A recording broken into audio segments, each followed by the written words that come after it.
America ఆర్థిక వ్యవస్థపై ఇప్పుడు భారీ ఒత్తిడి కనిపిస్తుంది.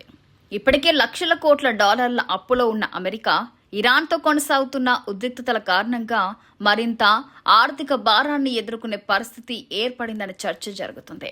అమెరికా ప్రభుత్వ అప్పు ప్రస్తుతం భారీ స్థాయికి చేరుకుంది. భారత కరెన్సీలో లెక్కేస్తే ఇది వేల లక్షల కోట్ల రూపాయల స్థాయిలో ఉంది. ఈ అప్పులపై వడ్డీలు చెల్లించడానికే అమెరికా భారీ మొత్తాలను ఖర్చు చేయాల్సి వస్తుంది. మరోవైపు రక్షణ రంగంపై ఖర్చులు పెరుగుతున్నాయి.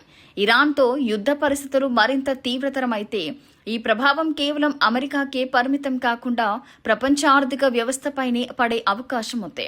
ముఖ్యంగా చమురు ధరలు పెరిగితే ద్రవ్యోల్బణం, రవాణా ఖర్చులు, నిత్యావసర వస్తువుల ధరలు పెరిగే ప్రమాదం ఉంటుంది. అయితే అమెరికా అధ్యక్షుడు డొనాల్డ్ ట్రంప్ మాత్రం ఆర్థిక వ్యవస్థపై వస్తున్న ఆందోళనను పెద్దగా పట్టించుకోనున్నట్లుగా వ్యవహరిస్తున్నారని విమర్శలు వినిపిస్తున్నాయి.